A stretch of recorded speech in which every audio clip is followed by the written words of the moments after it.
Yeah, well, this week's topic is what could UFO disclosure do for sustainability? And I'm saying UFO in the broad sense of the term, basically strange things in the sky, unidentified flying objects, or the modern term UAP, unidentified anomalous phenomenon. Um, Mm.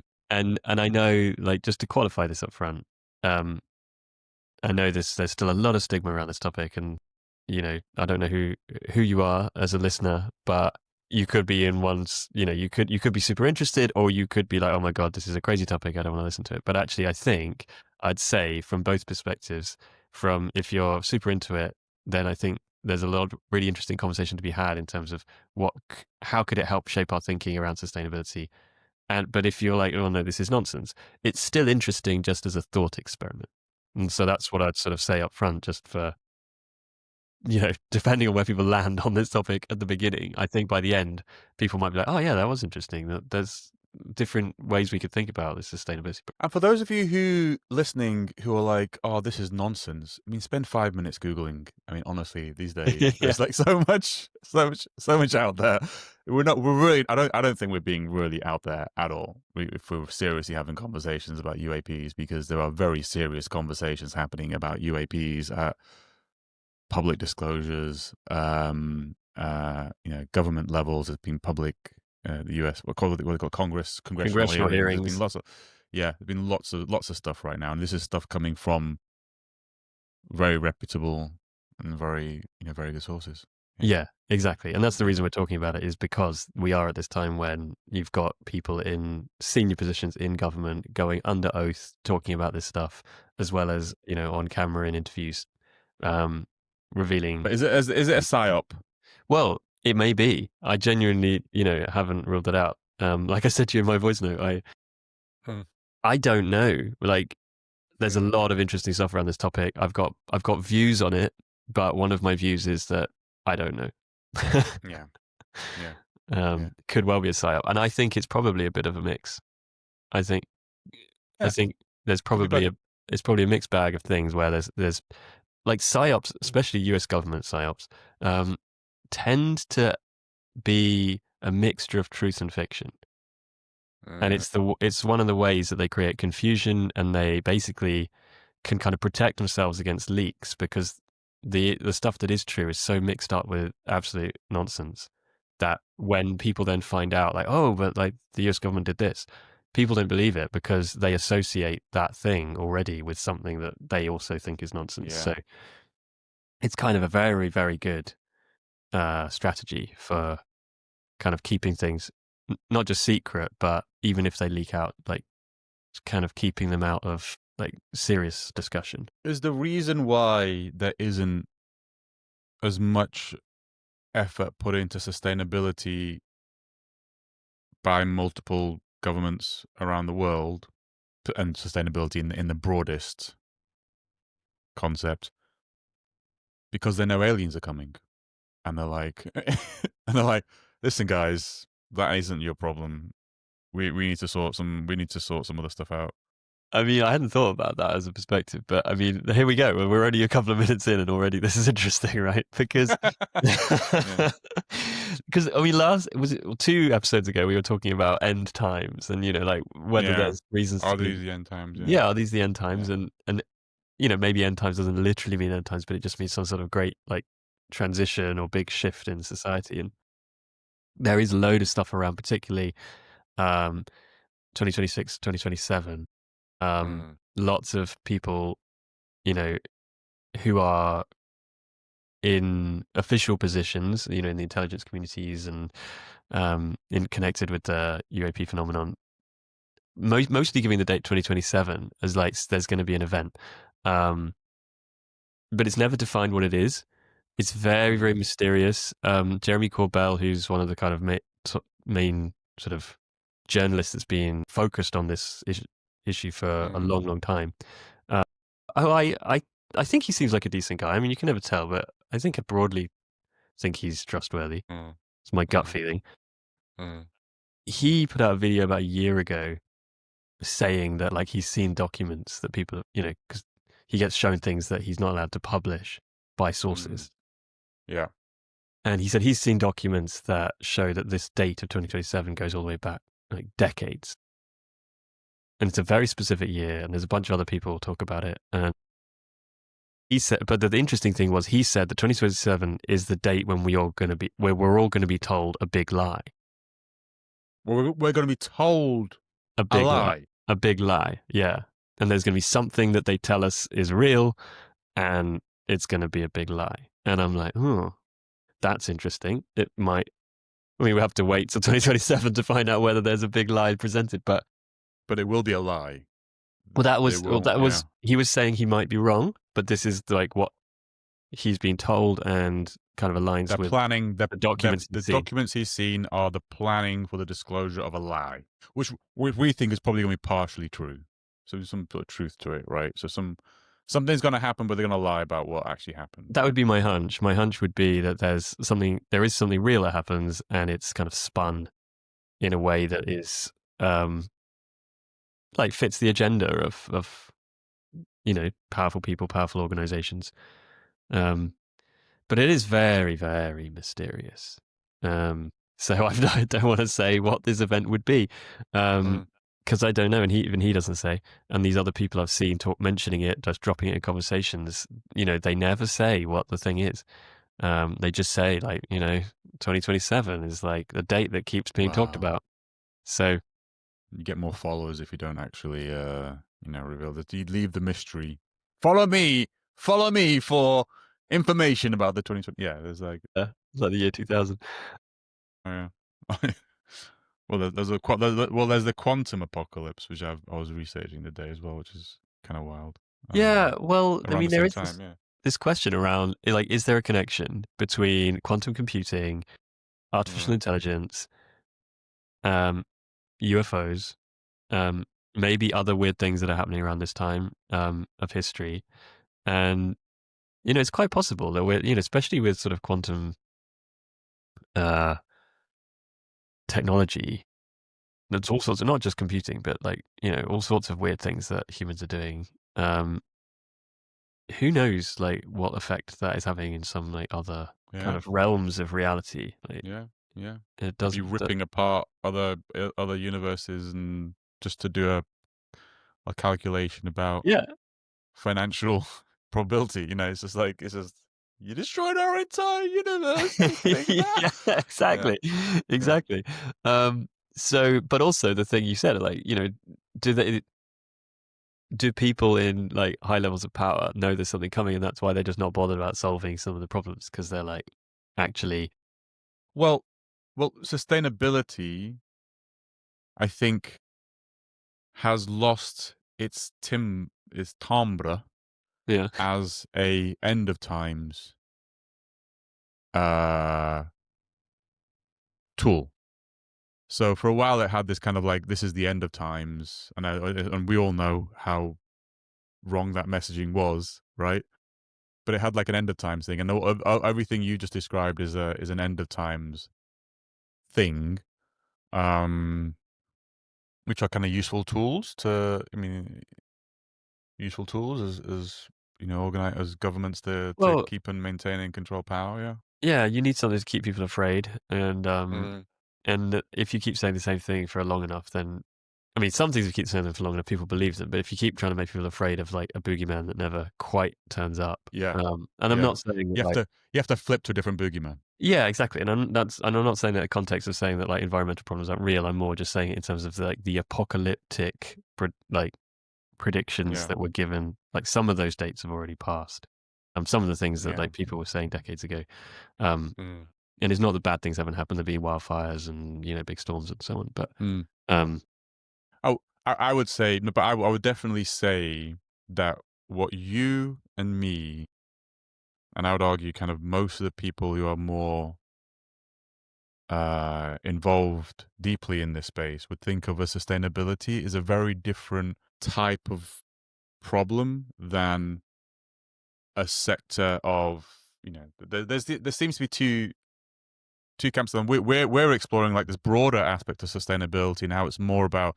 I mean, you mentioned about unity, but I think there's like we we count it as like just human like suffering in general rather than just Mm, this like abstract kind of like couple of concepts. yeah, And so to exactly. me, when I think of sustainability, I almost like think in my mind it's translated to like, listen, everybody here is we're all it's for us. We're trying to make our lives better and the lives better for everybody. And then um that's not what other organizations think of when they think of sustainability. They do think about, listen, there's this moment coming and things are going to go really bad. I don't know. I think there's this. I haven't quite figured out, but there seems to be two very. Ours is a bit more fluffy and like I don't Yeah. know, Yeah. more azzy, and more fluffy. Yeah.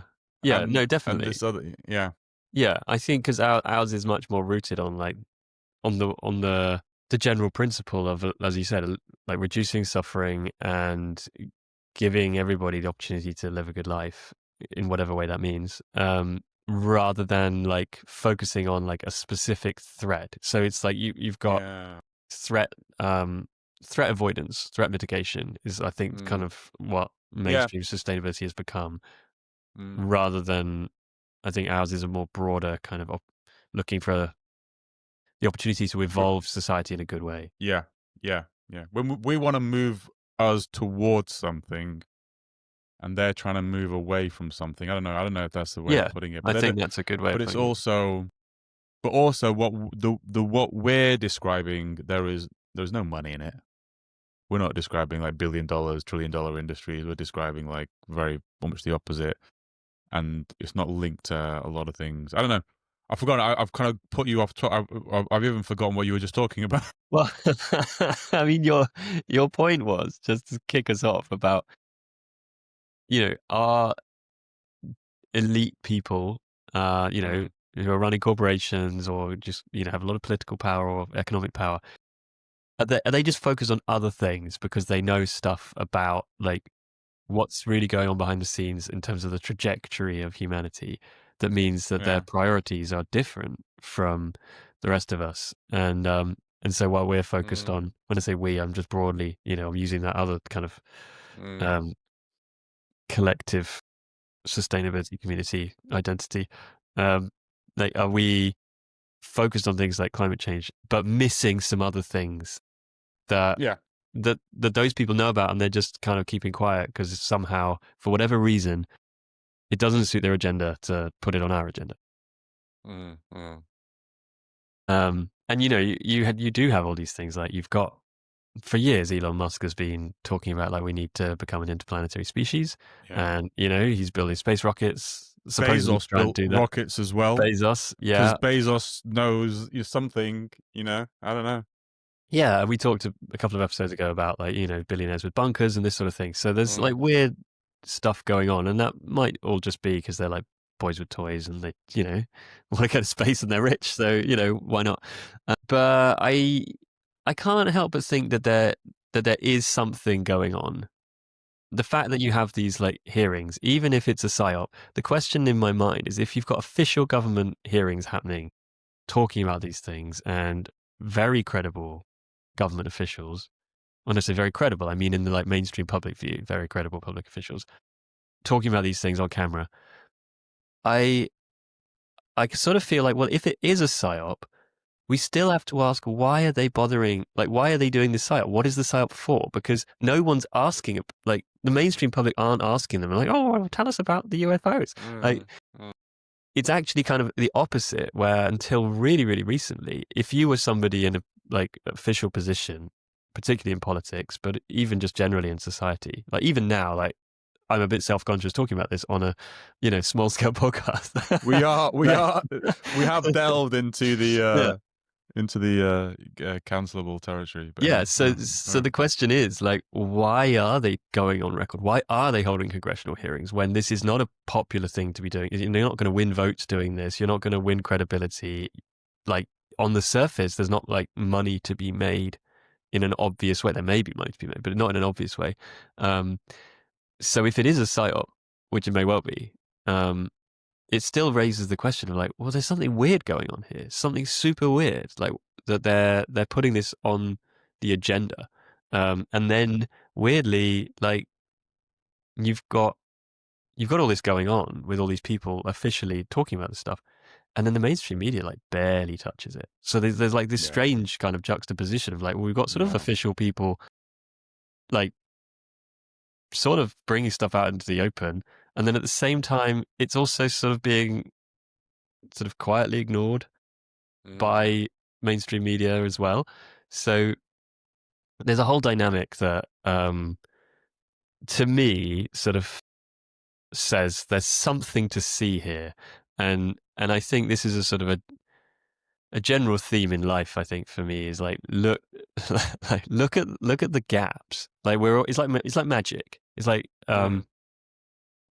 it's what's the phrase they use for magic where it's like sleight of hand. You know you Yeah. capture somebody's attention on a Yeah. specific Yeah. thing in Look at my order to hand, like, but the magic's happening on this hand. Yeah. yeah, exactly, not Yeah. to Yeah. divert them Yeah. from what's happening in the spaces. Misdirection. Misdirection, that's it, yeah. And and I think that's true in a lot of things. And I think this is one of those weird sort of things that people aren't looking at. And you've got like the sustainability community is worried about existential threats and the future of humanity. And it's like, okay, well then, like, here's a big gap. Like, we're being pointed at like all this stuff over here, which is like pollution and climate change. It's like, okay, Mm. fine. That doesn't mean that stuff's not significant. But there's this big gap of like, there is something going on here and we're not looking at it. I mean, if you want to go down that route, I don't think. I think the sustainability community is it's a broad catch-all term, and I think it's just a community of people who care about very specific things. Maybe not for rational reasons as well. Maybe just because the media and the people they hang around with have said this is important, so they believe this is important. Mm. So, like, because we've had the question before, like when you said that, I was like, well, they also don't call out wars and Yeah. genocides. Yeah. They also, so like, if they're not going to call out a war and a genocide, they're not going to call out potential alien invasions. So like, there's something I don't think we should have the expectations on like the sustainability. I don't think this conversation could be a conversation around, well, why isn't the sustainability community Yeah. engaging with this topic? Because by definition, the sustainability community is a community who engages on a very specific topic, Mm. which Which is is whatever not the whole of sustainability, sustainability. which is not the whole of sustainability. Yeah. Maybe Yeah. we should call about but I think to speak to your point is like, why aren't, well, it's a more vaguer threat than even sustainability. Okay, let's dive into that. Let's actually let's honestly dive into the question: why isn't the sustainability community looking at that? You answered it, I think, to a point already, which is like, well, the reason people pay attention to sustainability is because it's in the news, Yeah. Yeah. because there's a lot of information and material, and some of it is accurate and good and representative. Some of it is just there to create anger and anxiety and clicks. But it drives, like, it's in front of your faces. It's in mainstream media. And ever more so, I remember like 6 years ago. So I remember this kind of moment where it kind of did go far more into the mainstream, and there was a lot more comment, and there's a lot more articles and publications, and it became much more mainstream. I would say sustainability, like fairly recently, I would say, which kind of grew the community of people. That hasn't happened with any of this UFO stuff, but maybe there's the similarity there is like, look, 1985, there were people talking about sustainability and this stuff for ages and ages and ages. It was very obvious. There's lots of stats. There's lots Yeah. of, like, it wasn't like vague stuff. It was like, look at all this evidence that is clearly there. And we all ignored it as a society, en masse in general. Like, we Yeah. ignored it. And now we're starting to pay attention to it. I think that's Although fair. not enough. Yeah. Yeah. Yeah. I mean, when we started our business in 2007, it still was quite fringe in terms of like talking about it in the business world. And people thought we were a bit strange talking about like sustainable branding and marketing and design and stuff like this. And just, it was like a thing it just didn't make sense to people. It's like, that's not a thing. And now it is a thing, and it's sort of relatively, it's still not the norm, but it is a part of the mainstream, I'd say. Yeah. Yeah. Yeah. So, yeah, I think you're right. I think we're on this sort of trajectory. And I think if you track it back, I mean, But if you track it back, the UAP thing goes back thousands of years, right? To like Indian Oh yeah, Vimar true. and like Sustainability doesn't. Sustainability doesn't. So yeah, yeah. yeah. But in terms of like the Wow. modern phenomenon, the UFO thing, it really kicks off in like after the Second World War with Roswell and which obviously was not obviously, but it's time wise and location wise very closely related to like the first nuclear tests, and Mm, and then it's sort of, but it still is like this fringe, slightly crackpot thing for most of like the best part of a century until well, let's say three-quarters of a century until you get to like about 10 years ago, and then there's like this yeah. flip that happens where Mm, um two things happen. One is that NASA and some, respected scientists start doing a complete 180 on the narrative that like there is no life out there in the universe. Basically, all of the 20th century was like, no, we're the only people here. There is nothing out there. There's no signs of life. It's impossible, or just like so unlikely. And then almost like out of nowhere, around 10 years ago, 10, 12 years ago, there's this flip where you start getting this series of press conferences from NASA and other scientists saying like, oh yeah, like we think we found some planets that might have some life. And we think that, like maybe there was like water on like this, on mm, Jupiter and all these sorts mm, of things. Like they start talking about the idea that there's like more and more life out there in the universe until within like a decade, we're now at a point where people are like, oh yeah, there's like hundreds of yeah. billions of there's like hundreds of billions of Potentially. Yeah. stars Well. that might be Yeah. able to have Yeah. intelligent life. And that's a Yeah. very quick turnaround on like human perspective of the universe. And in that same 10 Mm, years, you've had like basically the beginnings of this kind of disclosure thing with congressional hearings and so on that sort of goes back um, sort of 7, 8 years or something. So those two things sort of like sit in parallel and and so you may be right that like we're just at the beginning of like sustainability was sort of becoming more mainstream. Maybe this is just at the beginning of that process, but I wonder like 2027. 2027 is like they're going to hit the big green button and be like, Yeah. okay, it's Yeah. mainstream now. It's on the Yeah. BBC. Yeah. Yeah. Yeah. But like, it's just be. Oh, go on. What were you gonna No, say? no. I was just Me. going to say. I Yeah. think the question is, Yeah. like, if we said that okay, this phenomenon is real. We don't know exactly what this phenomenon is, but there is a phenomenon, and it seems to have certain characteristics which people on record have said that it does. Craft that basically um, can go between mediums, space, atmosphere, and sea. Well, like seamlessly. They can evade radar. They can accelerate instantaneously.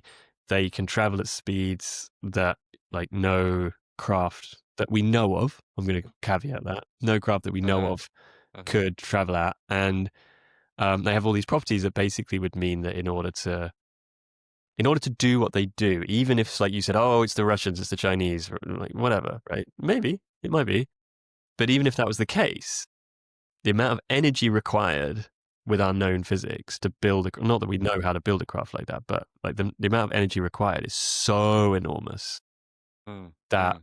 it's sort of like almost incomprehensible, and to do it without like a heat signature that you could like track with Oh, it's.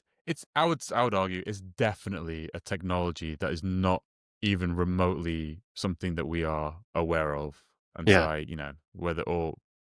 And I'd even argue like maybe the energy isn't even a problem to them because they figured something else out. So yeah, is your argument being that's why there's evidence. That's the evidence that supports that this isn't earthly technology, is because of the amount of energy it would take. Well, I guess my argument is that either way, it sort of doesn't matter because we're all talking, we're all like mainstream society, like we're all talking about like what we need to do is we need to build more wind turbines, right? But And there that's seems to be this energy source that is like yeah, yeah that's like the elephant in like, the invisible yeah flying elephant in the yeah room is that there seems to be another source of energy that is like so far ahead of like what we're talking about, and yet we're not talking about it. And like in the film that came out recently, Age of Disclosure, um, which I think is the most credible film on this topic.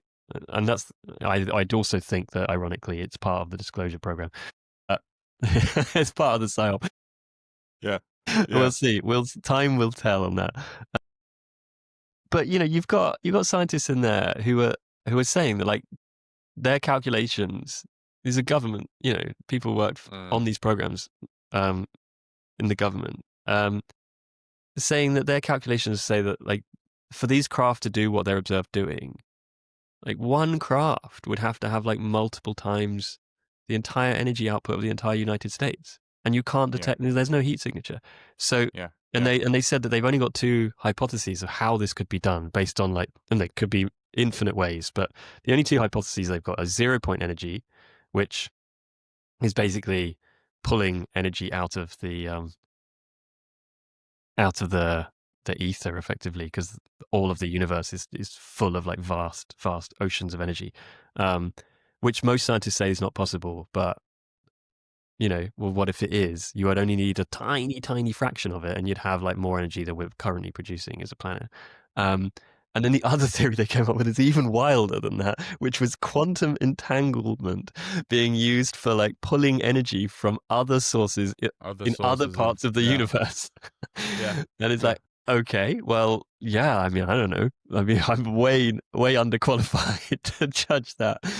But um but still it's sort of like, well, these are phenomena being observed on Earth. These are not NASA missions going out Yeah. to like the edge of the galaxy and then saying, "Oh, we've observed some weird phenomenon like out there." It's like, no, this is stuff that's going on here. So for all Why the is it talk here? of wind turbines and Why are solar they here? panels, like Yeah. I feel like there should be a serious discussion around like if these craft exist, Mm. what is powering them? You never watched. You don't strike me as a Trekkie. I don't think I'm you've not really. watched No, I'm those. not Not tracking. really Trekkie. Okay, so you're not aware of the Prime Directive then, which I actually can't quote now that I think about it. I can't remember what it is.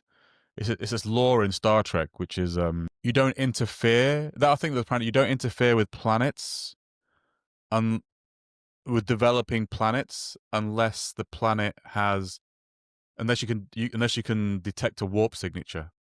So the warp signature is like the right. We can now come chat to you. You're now reached a level of evolution as a planet, so that we're now gonna have interplanetary conversations. Okay. And it's kind of and there's a whole like many episodes over like all the seasons and all the time of like where they kind of like had to like break the Prime Directive because the planet was they're going to do something, or there's a disease or something, Yeah. and the captain's like just his ethics and his morals just wouldn't allow him to kind of take a step back, and like they dress up as like weird, they try and like blend into humans, and like the Vulcan is always the problem because his ears, so they have to try. So they dive in and then they try and like save, and then they kind of like accidentally reveal themselves to a few of the people on the planet who promised to like never tell anybody else, and they go back. And I was like, well, that obviously is something here as well. There's like so It does sound very on point, because you've got this very like on point. mysterious phenomenon that does Yeah, seem to, there's things documented going back thousands of years, but it really takes a big increase, like I said, after the Second World War with the invention of the nuclear bomb, nuclear. and the Yeah, yeah. most like prominent place where you find UFO sightings um, is nuclear sites, nuclear weapons storage, like nuclear like warheads out on battleships, nuclear ballistic missiles being tested, even nuclear Mm. power stations. There's like something, and it could be energetic. It could be like that. There's just some weird phenomenon that we don't understand that's being created by the Well, well, nuclear technology. well, nuclear. I was listening to I forgot the name of an independent researcher on the Danny Jones podcast. Did you watch that one recently? Is On this I've forgotten his name. well? There's lots on the The chat. nuclear Oh god. scientist. Yeah, no. Oh no, no, He no. has a lot of very low quality Yeah. No, I audience haven't. I haven't listened to this speakers. one. He was a nuclear scientist. But more, and he was talking about how, if we're talking about what is the technology that we're, if there are certain nuclear. So he's talking about ancient. His very deep uh investigation area is in kind of like ancient Egypt. Um, And he actually did some. He actually did. He did quite a good. He's got a very scientific method. Like for instance, the vases that we've been like talking about, these It's very incredibly perfect. perfectly. He did like a very, and I wouldn't say his argument is like full blown. He's like, look, I've done some research. Here's my findings, and he did the research by examining kind of many of them. He came up with like a metric to determine how accurate they are. And then he took some modern vases, and he used the same metric with a machine drill. And he basically pointed out his argument was like, look, like actually the vast majority of ancient Egyptian vases were just obviously handmade and had the imperfections of handmade. There's a few examples where they were perfect, and they're just about the same as modern machine made ones. And his conclusion was they're fake and forgeries, because apparently like for hundreds and thousands of years forged Egyptian artifacts was like a very lucrative market. The reason I'm saying that is because that kind of gave me some credibility for what he was other things he was saying, because he was actually trying to explore this thing from a very scientific method. And he believes that the new nuclear science was known to the ancients in a way Mm. that are not known to us.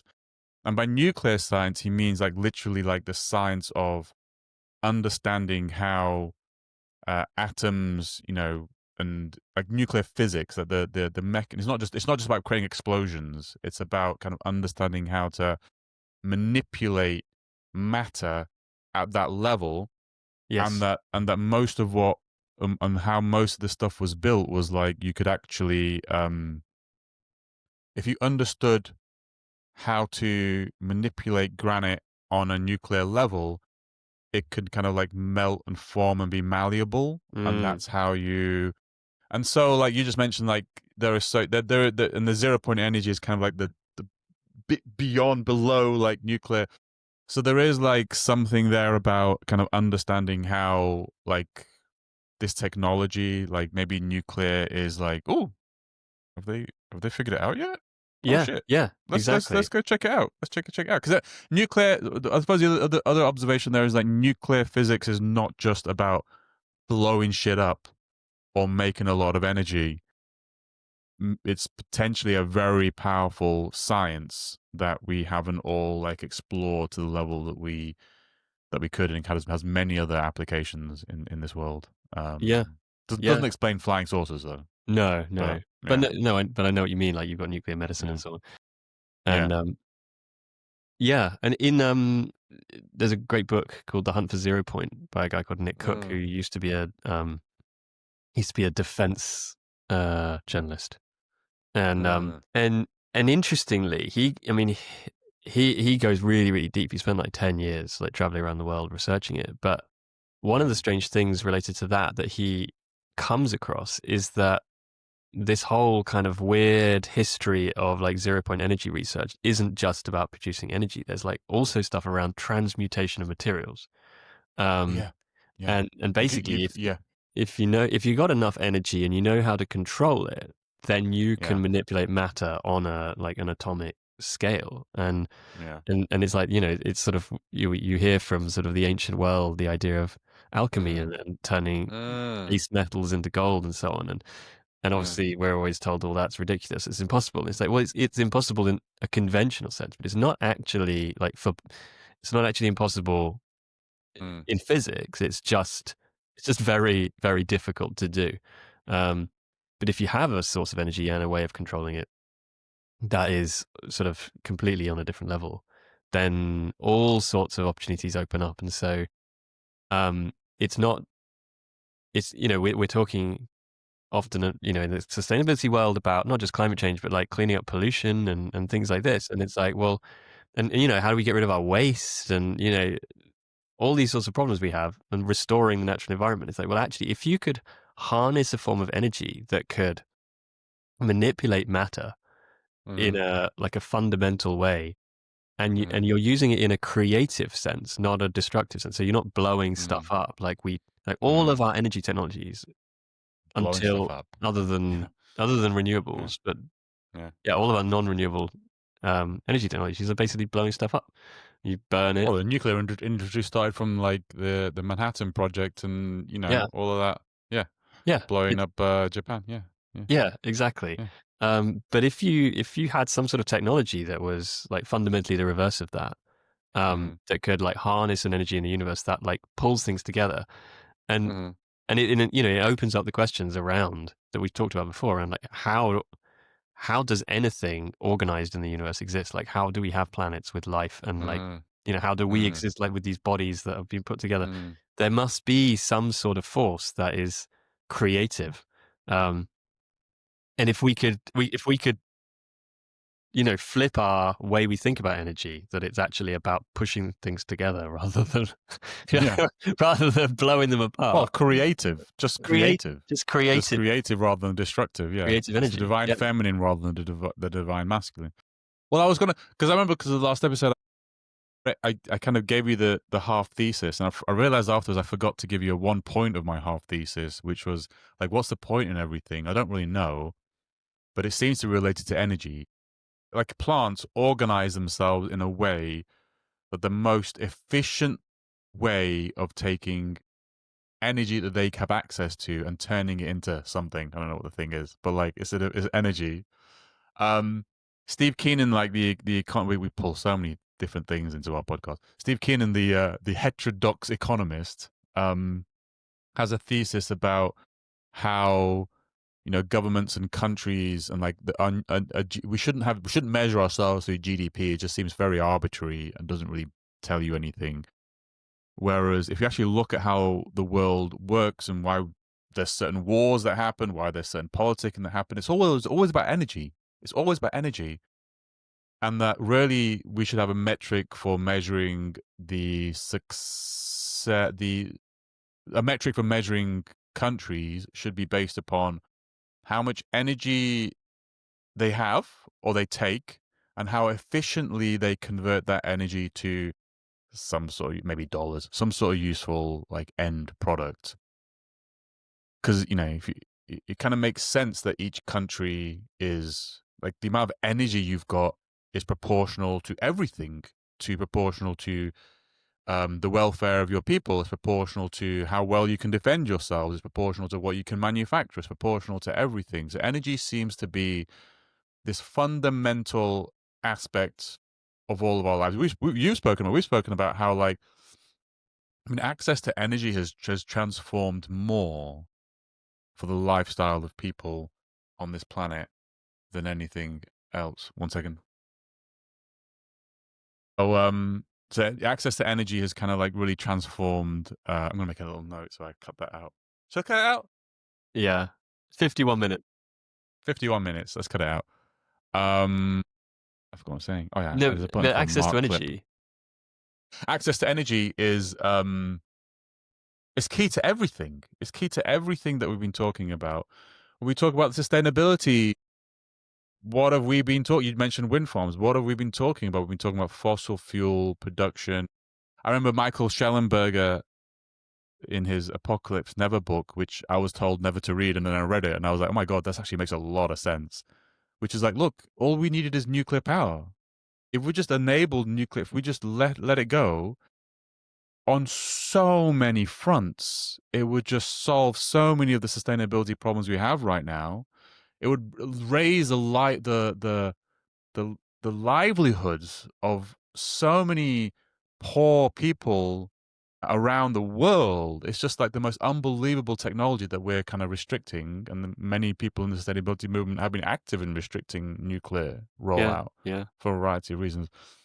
Now you're mentioning like there seems to be evidence that just from I never thought about it from that perspective, but like the fact that there are these aerial. It's not the fact that they're these weird aliens. It's the fact that my God, how are they energizing? How are they getting the energy for this thing? Mm. And if that energy exists, then it would change our lives forever. Makes me think, back to the big lie. Like it's almost like I, if we're thinking about who controls the levers of power, I think and I think if we understand that actually access to energy is it's actually probably the currency of the world is energy, not dollars, Yeah, energy. it is. Yeah. Um, it would almost be a threat to them, wouldn't it? If Yeah. like 0 point is a threat. Well, Zero point yeah, energy is a threat to a lot if they can't control it. Yeah. I actually looked this up because to take a step back, like there was tons of research into like anti-gravity technology back in like the 1940s and 50s, and somehow, and I don't quite understand the physics of how these are linked, but somehow it seems that the technology and zero point energy in terms of like research is connected. And it goes super dark like in the mid 50s after you've had all these like, aerospace companies and so on boasting about their research and how they're on the verge of a breakthrough, and then it goes completely dark, and then they deny that they ever looked into it. uh, and this is really interesting because this is the same pattern you had with nuclear, where there was loads of like Yeah. excitement about nuclear research, and then it went Yeah. dark when they actually Yeah. realized like we're onto something. The same Yeah. was true with stealth research, stealth, like stealth bomber kind of Mm. technology. So it's a pattern that you can see, and and and there's all sorts of theories around why might this go dark. But for me, one of the most compelling is the money aspect, because Mm. the oil industry in like last year, the oil industry was $8 trillion. Mhm. And Mhm. we think like, oh, the oil industry, like big bad oil industry, they don't Mhm. they don't want this. But so they're going to like hush any kind of like new, like major advances. Like, oh, they'll let you have a few solar Mhm. panels, but well, they'll push back Yeah. against that. But like, there's a limit to Yeah. how hard they'll push. But if there was something fundamental, they'd push back against it. But then if you actually think about this, like if somebody had figured out, whether it was 80 years ago or yesterday, or 80 years from now, if somebody figured out, like, you know what, we've actually cracked this zero point energy thing, we can do this, we could produce abundant energy for the whole world, like everybody in Africa, Yeah. we can lift them out of poverty. Yeah. And not only the whole of the global fossil fuel industry would literally go out of business, but so would the whole of Overnight. the Yeah. renewable energy industry, right? Yeah. So, Yeah. Yeah. so, Yeah. so it's like this crazy kind of thing where you've got, Mm. if you actually look at it as like an entire energy industry rather than like just fossil Yeah. fuels, and then Yeah. you look at this as like, it's not just 1 year, this is like forever. You're talking like hundreds of trillions of dollars of business is on the line. That is the sort of thing that people will go to extreme lengths to, stop that happening. It's not like, a few million quid. It's sort of amounts of money that are Y- unimaginable. I was just thinking because I remembered it on Apple TV. There's one of my favorite shows is For All Mankind, and it's based off a book, which is what if, like, I remember what if the Soviets won the space race? Like, what would have happened, changed? And I won't go into the topic, but there's one character in it, and what he basically discovers fusion energy, Mm. and because the show lasts like decades. It's like each season is like a decade, and it's kind of lasted a long time. People have grey hairs now. And one of the things that happened once he invented nuclear energy is fusion energy is like worldwide protests. Politicians going, "This is a disaster for our economy and my constituents. No one's got a job anymore," and people are like, so angry at the fact. But through the development of fusion energy, the world just like became so much better, Yeah, and they were able to do so many other things. So you're right, like this development of this kind of like it is. I'd say given pretty much every war you can look at the last like yeah. 50, 60 years was around energy, ignoring the fact that energy and threats to energy and threats to the change of energy control Mm. has driven wars and millions of people have died. It really doesn't go out. It really I don't think it's then like a hard push to think that there's actually a lot of vested interest in controlling that. Just not Yeah, even not even in it's better. It's not even in the desire to control zero point energy. It's in the desire to make sure that that doesn't exist, that's what I mean. so Exactly. that I Yeah, yeah it doesn't yeah matter what I it don't is. It doesn't matter if it's zero point yeah energy or something else. And I've heard people talking about fusion in the same way. And one of the things that's interesting that again you can see a pattern when you look into the UFO phenomenon that then you can then see in other places is this idea that there's actually like there's two science worlds and we're told there's only Mm, one. We're told that science happens in academia and a bit of it mm, happens a bit there's a bit like in yeah, corporations in their yeah, labs and so on and that's yeah, fine. yeah, Um, but basically it's like that's what we consider science. It's like so corporate labs and academia. And what we're not told about is what goes on in like private research in yeah, basically in like government and military contractors. Um, and the UFO phenomenon is interesting because you've got now people on record saying that yes, there are defense contractors who have craft, recovered craft, whatever these craft are, and they've been working for a long time on reverse engineering projects. yeah, You know, trying to yeah. reverse engineer technology, and you know whether that's true, whether it's successful. The point is that you've got two worlds of science, and what I've heard some scientists who are like concerned about this saying is that when certain things in academia look like Mm, they're getting to a point where the powers that be don't mm, want this to like become a thing, yeah, it all goes under, you know, a bit like I was just saying about, you know, stealth and so on. yeah, It yeah, all goes underground, but it doesn't stop. yeah. It just goes dark. And and I've heard people saying about fusion that actually like it's kind of a bit of a wild goose chase that all the stuff that might actually work is is basically buried or it's like happening somewhere else.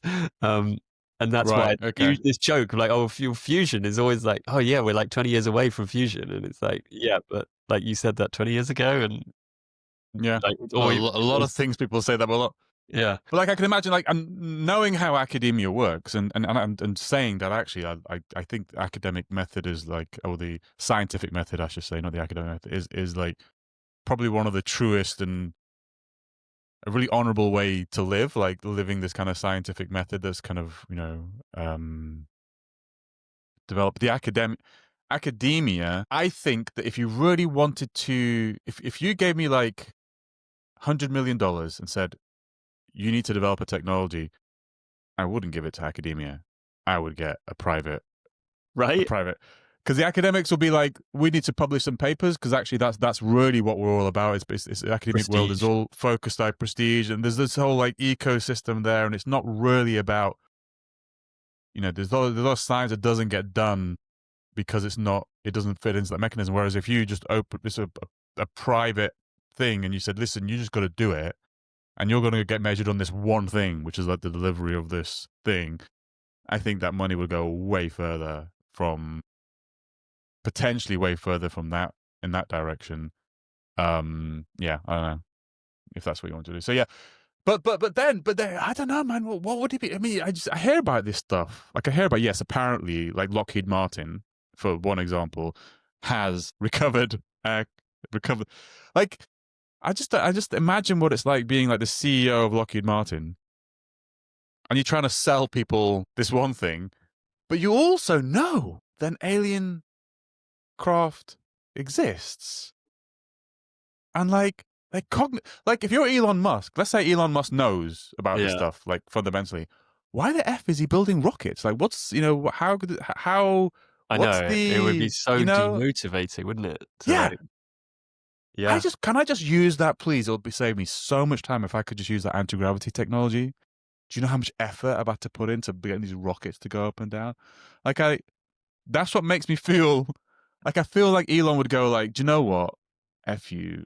Like, why aren't there the thing that makes me, okay, let me be cautious about the whole thing, because this would require a level of secrecy that is unreal. This would require Elon Musk. This would require Trump keeping it quiet. you're saying about the levels of secrecy being like unimaginable, and so Nick Cook in the Hunt for Zero Point, he talks about this and actually spends a lot of time digging into a big part of like his research takes him into looking at like Nazi technology or like Nazi R&D. And one of the things that comes out of that is basically his theory that um, the Nazis like had developed a system of like a system of secrecy in of how you basically stop a secret coming out. And you through like different methods of compartmentalization and culture and so on, that was so deep that like it was sort of beyond anything that like Western countries could do in terms of like their sort of state secrets and so on. And so after the Second World War, one of the things you got Project Paperclip, which I think was originally called Mm. Project Overcast, and it basically was the U.S. government's program of basically going recruiting all the really valuable Nazis, Mm. letting them off the hook, Yeah. and getting them working on things that are valuable to America, and and there were like several thousand, as far as I understand. The most prominent of which is probably Werner von Braun, who Yeah. basically was like effectively the founder, like the godfather of NASA, like Yeah. the chief Yeah. engineer on the Yeah. V2 rocket. Yeah. People, and they don't make a big thing of that. Like they don't make a big thing of like, oh yeah, NASA was like built off the back Yeah. of like the Nazis' V2 rocket program. Which used a lot of Jewish, effectively slave labor. Yeah, Yeah. yeah, A little absolutely. bit. Yeah. Yeah. And so Nick Cook has this, basically his hypothesis is that there was this thing called deglocker, which was like a project into some sort of like anti-gravity technology, possibly zero-point energy In technology, the Nazi possibly era. in the Nazi era, possibly Yeah. time travel, which is like that. And he's basing that off the fact that they called it deglocker, which means the clock. And some people have speculated that it was some sort of time warping machine.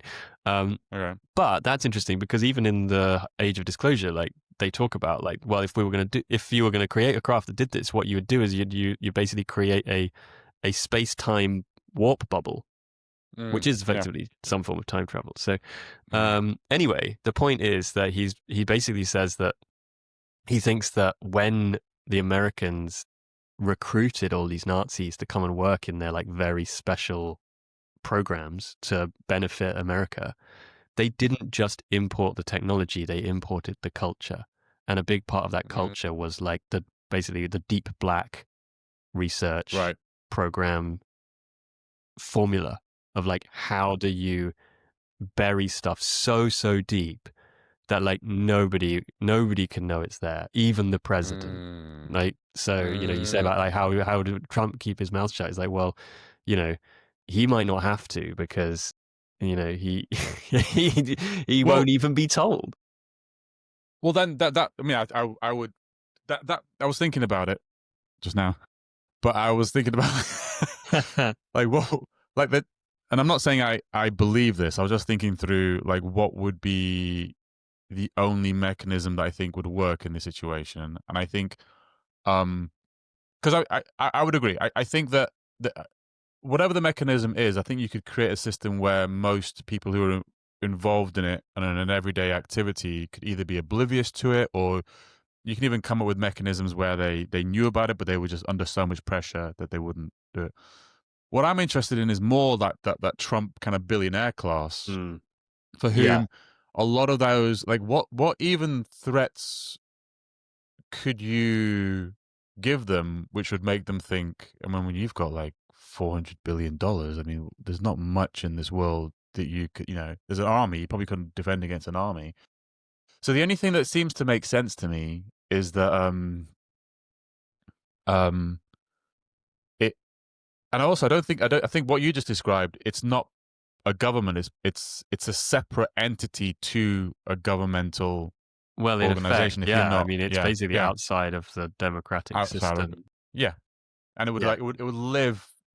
It doesn't matter. Like if I think Trump is the most interesting character because I think he would say it, yeah, yeah, or he would hint. He would just be like, "Oh, this will get me some likes." He would. I don't think he would be. He would say, or I think there's enough billionaires who theoretically, like the CEOs, who, they might tell their wives, who tell that there'd be enough kind of like there's enough kind of people at that level. So it has to be something which even keeps them in line. yeah. Which even keeps them Or in it just line. keeps them out. Or just keeps them. So yeah, I would agree. I would agree with your statement that's one angle of this, which is they don't know. So it's like a separate thing. I think though they're well off enough that if we're talking about it, they're probably talking about it as well. They probably have enough. resources to actually like figure some of this stuff out better Well, than you and me can figure it out. yeah, Yeah, I'm sure, and yeah, I have no doubt that they know a lot more than we know. But they yeah. might not really, really know like the deep They stuff. might not You really know, know, that might be but so deep they're inside. not Like, saying it. Mate, I think this thing only works. I think the whole argument only works if there is actual pressure applied to keep quiet to a lot of people. There has to be something where there's pressure applied. yeah, but the whole history It of only, it is littered with people who mysteriously died. yeah, yeah. And I think that's It's just, probably the greatest pressure of all. Is like, yeah, okay, no matter how much money I've got, I'm mortal, right? yeah, So, and yeah, but it's also got to be like cross country. I don't think this is any. I don't think nations have anything particular to do with no. whatever this Well, pressure is. It's like, yeah, yeah. Well, I think there's two sides to that though, because one is like from a technological point of view. Like there was clearly a very, very organized program before the Second World War ended, but the Americans basically got their ducks in a row and were like, right, the Nazis are working on some pretty interesting stuff. And as soon as the right. war Let's ends, go. Yeah, we're going in yeah, to get it and we're not sharing it. yeah, yeah, This is going yeah. to be a big, like, a big benefit for us. Um, So it could just be the U.S. It so could just be the U.S. is what you're it could saying. in the Yeah, sense of like technological advantage of like, even yeah, if you can only like reverse engineer a tiny, tiny fraction of something, that yeah, something could be super useful and could be worth a lot of yeah. money. Um, but and then there's the military side of it. Not just financial, but like if you've got, even if again you're only reverse engineering a tiny fraction or whatever, but that has some like major military advantage, then that helps secure your kind of Mm, power as a nation. mm. But then the interesting thing is the Age of Disclosure movie. I mean, I was joking when I was watching it to Vanessa, like, it's like 112 minutes. I reckon they used the term national security 112 times. Like, it's like every minute there's someone saying it's a matter of national security, and like, Mm. and that's probably just because nearly all the people in the film are from the kind of the military and the All right. intelligence community. Um, Yeah. but and it might also be because the film is a psyop and they're trying to get people Mm. psyched up about To national security. associate it with national security. It's like Yeah, that's obviously why we're not told about it because it's national security, yeah, yeah, not empowerment of some sort of elite yeah.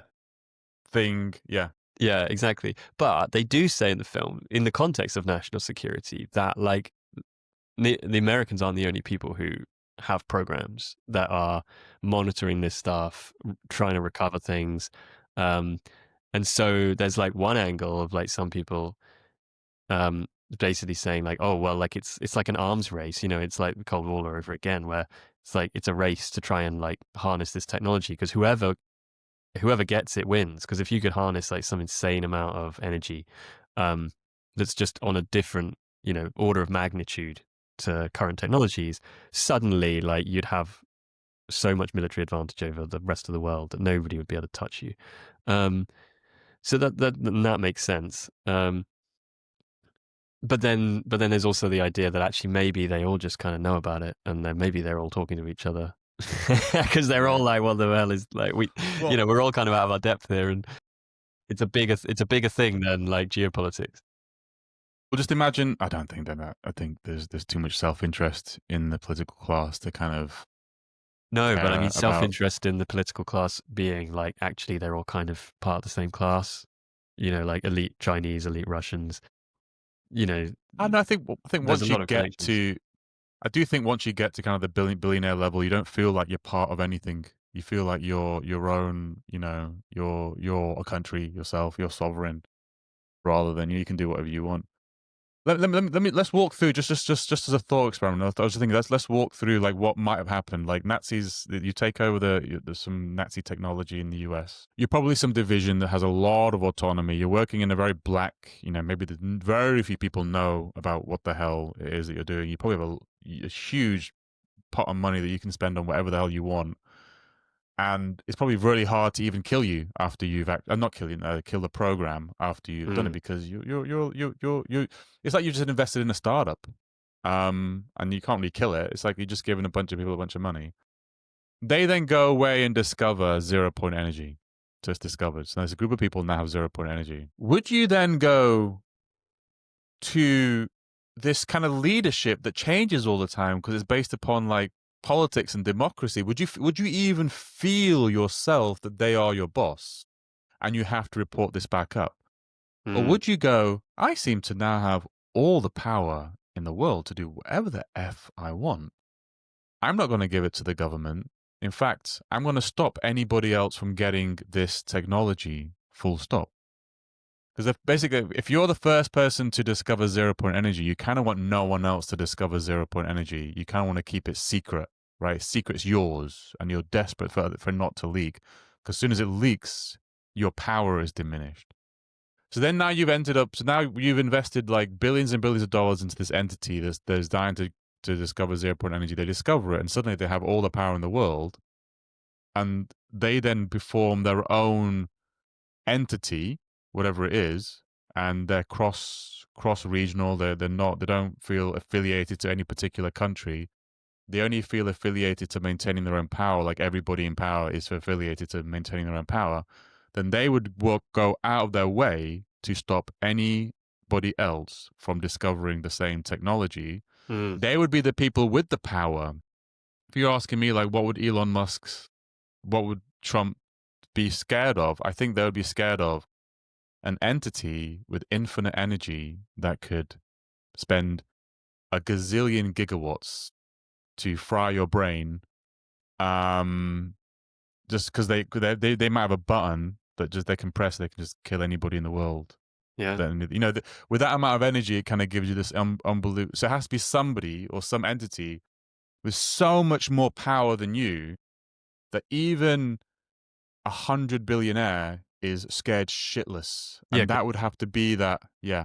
Yeah, because at that level, then money doesn't mean anything, and it makes yeah. What you're saying is really interesting because if you brought it out into the open, as you say, like you'd have so much power initially of like revolutionary technology, but because it's so abundant, would like as soon as it then enters the mainstream, the abundance would then effectively like destroy the value of it.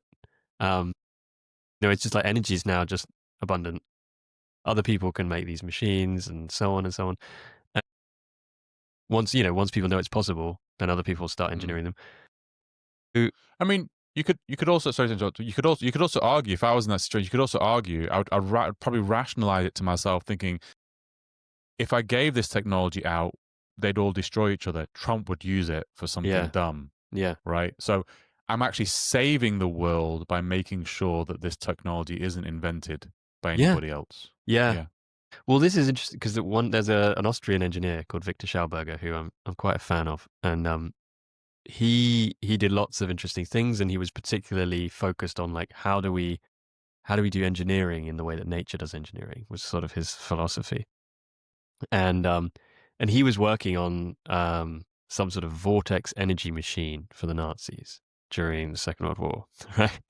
And then at the end of the war, basically, he got detained by the Americans. So they kept him for like, I can't remember. It was like a few months or something. But they were trying to figure out like, what's he working on? Because they thought it was nuclear, and it wasn't nuclear, but they didn't understand what it was. Anyway, eventually, like they let him go, and he'd never actually like finished the project. And then he starts getting approached by like American aerospace companies who are offering him lots of money to go to America and like finish developing his technology. And he had two conditions. Um, one was that the technology had to be used for the benefit of humanity, and the second was that it had to be done in the open, and so that people would know that it exists. And he Right. basically said to It these was. companies that approached him, like, it's not about the money. It's about these two things. If you can like sign a contract with me agreeing to these two things, I'll come to America and I'll work with you on it. Um, and the first few said no. Like he was offered the equivalent of like $40 million or something.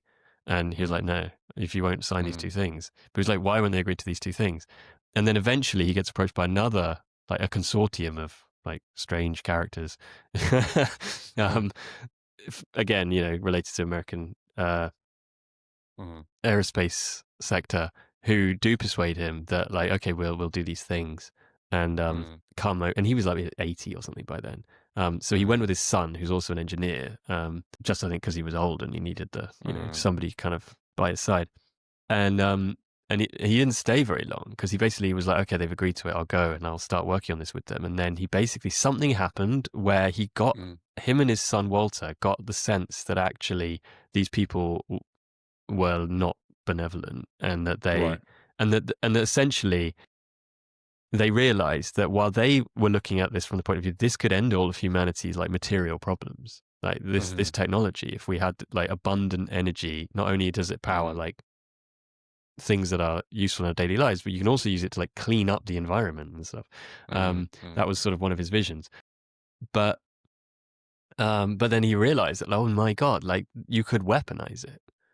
Mm. And Mm.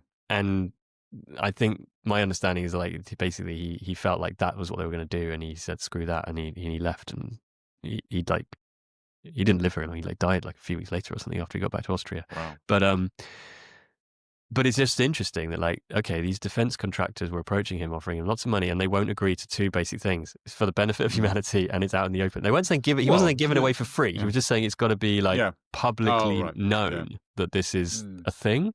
Um, Mm. so, and what his technology was exactly is also a bit speculative. But you can kind of extrapolate out the pattern and say, well, that could be true of like other things that are Mm. also offering kind of groundbreaking technology in that kind of way. Yeah. That there might be a more power in keeping it under wraps as a sort of a thing that you can use, and you have both Yeah. both from an energy point of view, but also you can use it from a kind of like just dangle the threat, like nuclear, like really nuclear weapons are really now like it's the threat of nuclear weapons is the power, not really the use of them. Yeah.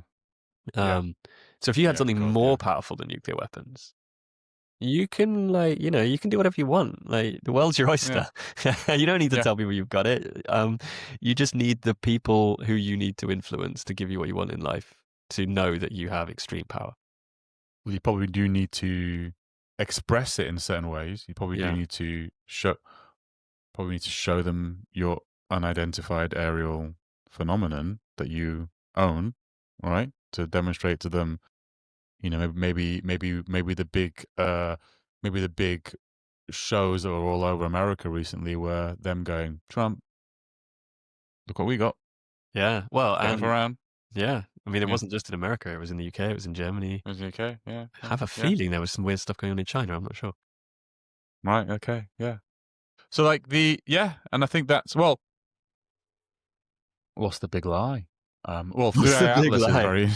Yeah. Three Eye Atlas is kind of, I don't know how true Three Eye Atlas is. I was going to really dive into the so for people like Three Eye Atlas I don't know, they don't even, I don't think the word comet is even associated with it because it's not It's a I think large comets are mostly space water. object. Yeah, it's a lot which is extremely weird on many fronts. And like the key things, there are some people postulating that it isn't a comet, it's something else. It's behaving not in a way that you would expect from an interstellar object. It's got, and I wouldn't say I've read both the pro it's something weird and the con it's something weird arguments, and I would say that the con ones are compelling arguments, but the thing that keeps on coming back to me is there's so many of these extreme points that have been made. Like if it was just one point and there's this other explanation for this one point of why it's outside the mean, but there's like 9 or 10 things about it that are like really, really, really odd, and you can't explain all of them. I won't go into all of them, but there's like so many weird things about it. And I recommend people kind of go into it. But It's the one of the weirdest one. theories, I think the weird, and I don't know how weird this is, but there are arguments that it's not that weird. I think the weirdest things about it are like they don't seem, it's not going to be such a wow moment for you to explain it, but it has a really high CO2 to water ratio. Right. It's like Yeah. it's so weird, man. It's Oh, crazy. It's yeah. crazy. I'm tripping But it out has on like that. tripping out on that. But it's like, as in, it's like, it is ridiculous. It is like, I've got some of the stats here. So normally it's about 0. Kind of zero point 0.1 or something, zero point 0.2 CO2 to water. This is mostly CO2. It's Yeah. 7.6 times, the 7.6 more water than CO2. The more CO2 than water, which is like it was like 63 times higher than anything else we've ever seen, Yeah. ever. And is it frozen? Is Its it speed is solid? really fast. Huh? Is it frozen CO2? So it's just like a solid It's like frozen. It's block a of CO2. frozen CO2, and some of this stuff is they're trying to, because you can't see it, so we don't know what it is. Um, it it's brighter than anything else we've ever seen, and it's not exhibiting the kind of increase in brightness that we would normally see. So it's like 17 times brighter than anything else.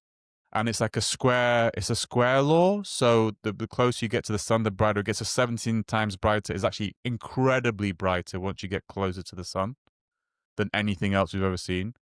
It's got multiple tails. So normally a comet has like tails and the solar wind is pushing it back. This has got multiple tails in different directions, including one going towards the sun. So imagine you're going towards the sun. There's a tail now going towards the sun. Now, scientists have given arguments as to why this is the case. Um, it's kind of outgassing. The heat is like outgassing. It Yeah. just happens to be towards the sun. But other people are saying, but it's also rotating, and yet this tail is always pointing. These tails are always pointing in the same Oh. direction. Oh, But the thing that is is. rotating. It went behind the sun, and when it came out the other side, it was going faster, which is normal. There's reasons for non. It's called non. It's more than just the slingshot effect. There's kind of non-gravitational acceleration is what it's called, and it's typically when the heat of the sun has kind of again created another outgassing, which has Yeah. pushed it more further away. But it's like it's not. It's more than anything they've seen before, and it's kind of accelerating away in a different way.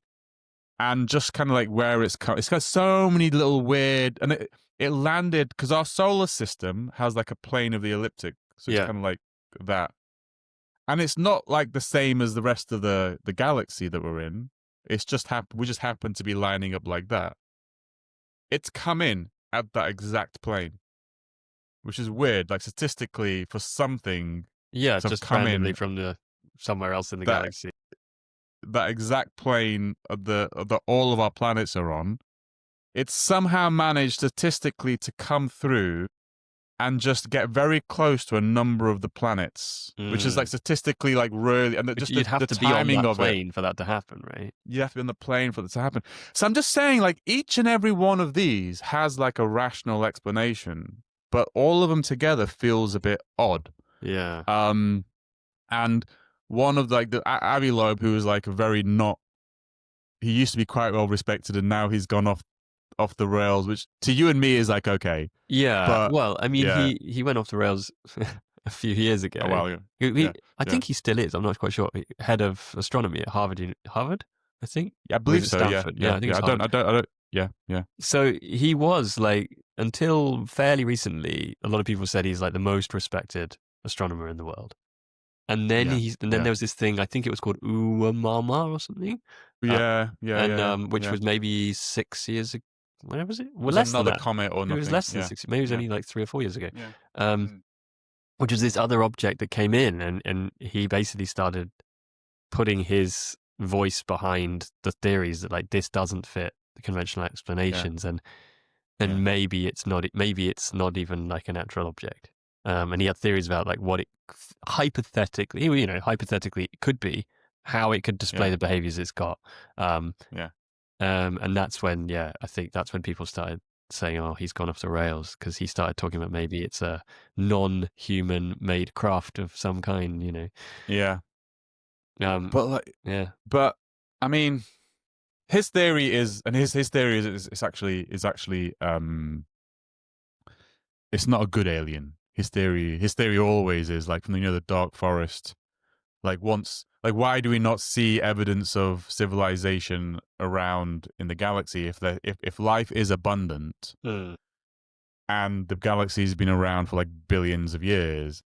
we should be seeing lots of evidence of even not even intentional communication, but just evidence of civilizations and from other planets. The dark forest hypothesis is there something out there that's killing them off, and so his Oh, theory is like this is like and this has come from So the theory is like if we are going to get some sort of interstellar alien, it's here to kill us, and so that's kind of like his thesis.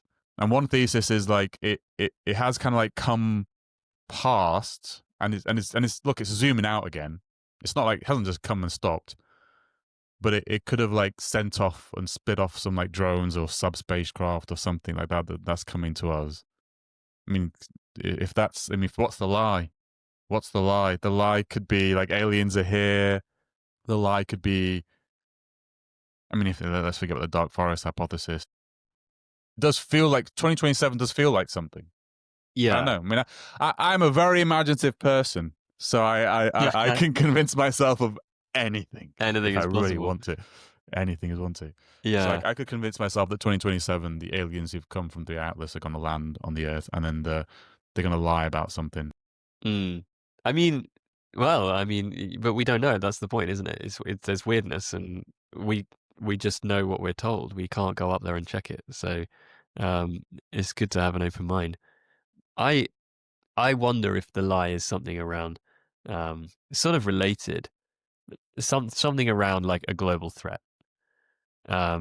Because there's been various presidents over decades have made speeches where they've basically, well, not basically, they've said out loud, um, that if there was like an alien invasion, then that would be like the thing Mm. to pull humanity together, and even sort of hinted at like, organizations like the Mm. United Nations sort of stepping in to pull everybody together, and they say it in a very nice, benevolent kind of way, but Mm.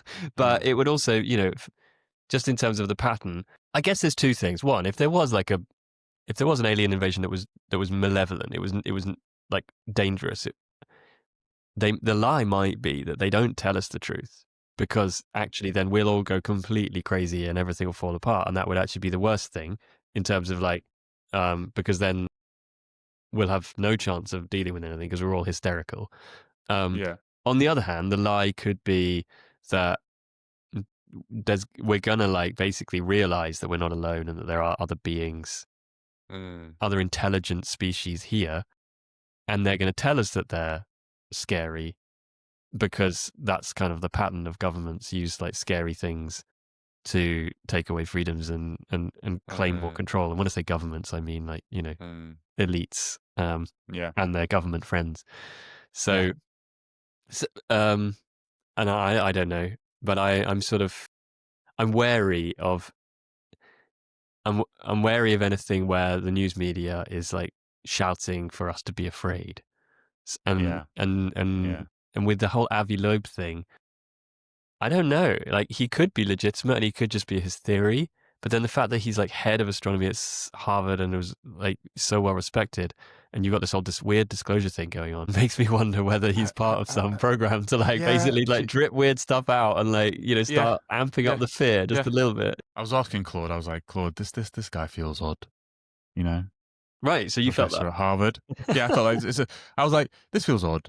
Yeah. Is he just trying to create like noise, to kind of distract us from something else? And Claude helped me to.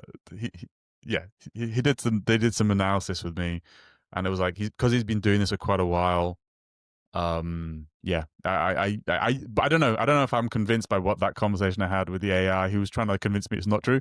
I kind of feel that AI is like Claude's job is to kind of make me not crazy, make me not go down crazy rabbit holes. So I felt like he did his job correctly. But yeah, there is something very weird about a guy who has that kind of tenure and that kind of like experience to kind of suddenly go off in this direction, and especially if he is postulating, you're right, if he is postulating that it's a dark forest and they're kind of like malevolent, that is kind of a very interesting argument, which I just find it really odd, because I don't even think that distance is real. So the whole, so like, why would an alien? Why would they? It just feels weird. I don't really think that's Well, which is goes there. back to this thing from, you know, the age of disclosure, where they're talking about how this technology might work, and basically you'd create a warp bubble that warps time and space, and how might it be powered? If it's not 0 point energy, then it might be like quantum Yeah. entanglement, and they're like you're pulling the Yeah. energy from somewhere else in the universe, because time and space are malleable, or on some Yeah. level don't even Yeah. exist. So um so yeah, why would you send some like big object in to like fly around our solar Yeah. system when you could just like show up directly? Show up. Yeah. Show up directly. It's a very, I very mean, strange thing. the only thing that makes sense right now in my head is back to my thesis that there is an entity out there, not an entity, like an organization out there that has discovered 0 point energy, or some technological breakthrough, that the UAPs that we're seeing and we're experiencing are ours, that we've developed them, that they have then created the Avi Loeb, and started kind of seeding kind of like popular culture with this whole idea of alien invasions, and then the Avi Loeb thing. And you're right. Like, and you've said before that there has been discussions of having, like, using an alien. So one of our first episode, using an alien invasion as a false flag operation to centralize into a one world government. Because who would want to have a one world government? It would be this secret organization You're who are like kind right. of fed up. You're kind of fed up with, there's so much effort. There's 173 countries around the world. We have to constantly like put all this effort in. If there was just one world government, we could just be in charge of that, and we could make the population believe that there's some sort of democratic thing. But it'll just make it easier for us to be in charge of everything if there's one world government. That is probably right now the most plausible explanation for this whole thing, which means we're going to get shut down. I would just like to tell everybody that Tom and I are of sound mind. We're both very we don't have any depressive or suicidal thoughts. We both drive very safe cars. Our cars are very safe. With Teslas, they mine saved me through its electronics on the road. I'm very unlikely to die in a car crash. Yeah, I don't do any dangerous sports. Do you do any dangerous sports, Tom? I don't know any dangerous sports. Dangerous No, sports. So I'm a we're very, pretty good. very safe life in general. Very safe life. We don't do anything risky. Yeah, We're good. Yeah. yeah. It's well, it's an interesting one. Yeah, I think there's a lot that I just think that it would. I'm gonna just, before we wrap up, I'm gonna just look at this quote from Hal Puthoff. Hal Puthoff is one of the weirdest scientists. He's been in. If there's something weird in science, that he's been involved in it somewhere. He just pops up all over the place. Which on the one hand makes him super interesting. On the other hand, you could be like, oh, I don't know about this guy. Um, but um, but he was talking. He's in the film Age of Disclosure, and he was talking about like what it would mean for, and he says that this knowledge is going to filter down into our society to where everyone realizes that the human species is actually in a melting pot of many species throughout the galaxy. What I expect to come out of that is a greater appreciation of what it means to be human. And to me, that kind of change on the human character is probably more significant than what we can learn about atoms and molecules and propulsion systems. And this is coming from a guy who is, you know, a physicist who is interested in atoms and molecules and propulsion systems, but he's also interested in consciousness. And I think on some level, like that's super interesting, because I feel like a lot of the problems that we face are cultural. And when I say cultural, I just mean like the way we see the world and the way we show up and behave, and on a mass scale. And if there is some sort of, people worrying about like, the state of politics and, social issues and poverty and all these sorts of things, it would be really interesting to see, like, if we do wake up, as he's suggesting, and realize we're not alone in the universe. And not only we're not alone in the universe, but like there's other people here already, um, like whether that would fundamentally change human culture in some way. It could be bad, like it could be chaos, like I said, like we might all just go hysterical and think, oh my God, the aliens are here. But it could somehow shift us in some other direction where we actually are like, oh, you know what? Like I've been worrying about all the wrong things, and So, mate, you don't think so? I don't think so. I don't think we'll get. I don't think we'd care. I don't think we'd know. I think it might make a news cycle. It might become a TikTok meme, and then we'll just get back to the daily grind of our lives. I You don't think? think it would. I don't think it Nah. would have the kind of effect. I don't know. I don't know. It's kind of like discovering there's another country in this. Imagine we discovered like Atlantis actually is real, and it's been there the whole time. It's just like hidden. Yeah. Um, and we discovered it. It would be like, wow, that's really cool, man. Ah, cool. Okay, what we having for dinner Okay. tonight? We having for dinner tonight? Yeah. Dinner What can tonight. what can I buy on Uh, Amazon? Amazon. I think Yeah. probably. I think. I don't know. I think it's rather than the knowledge of the alien that they exist. I think it's what will manifestly affect everybody's day-to-day lives that would, like, as in, you just a technology. I think it's more likely to be like we discover. I think the whole argument of 0 point is that we discover this ability for us just to change our lives dramatically. That would change everything.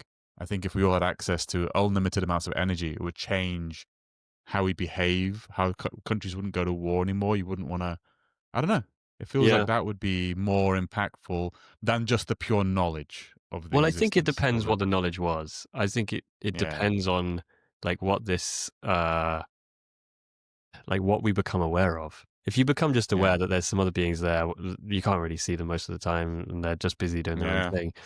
Then it's kind of easy to ignore. But if there's some sort of more profound understanding that comes with it, that these are like they're more intelligent than us, and they Uh, haven't figured it all out, but they figured out more than we have, not just in uh, terms of technology, but in terms of like what really matters in life. yeah. Um, then I think that could have a profound effect on like human belief systems and human culture, and actually mean that Yeah. we like collaborate and get on with each other in very Yeah. different ways. I'm not saying exactly what Yeah. those ways might be, but like we're all living out the patterns of our childhood, but the patterns of our childhood are the patterns of our parents' childhood and their parents' childhood, and Uh, and it goes on and on. And yeah. then suddenly you have this like intervention of like, Yes. oh, we have some other like we have some Yeah.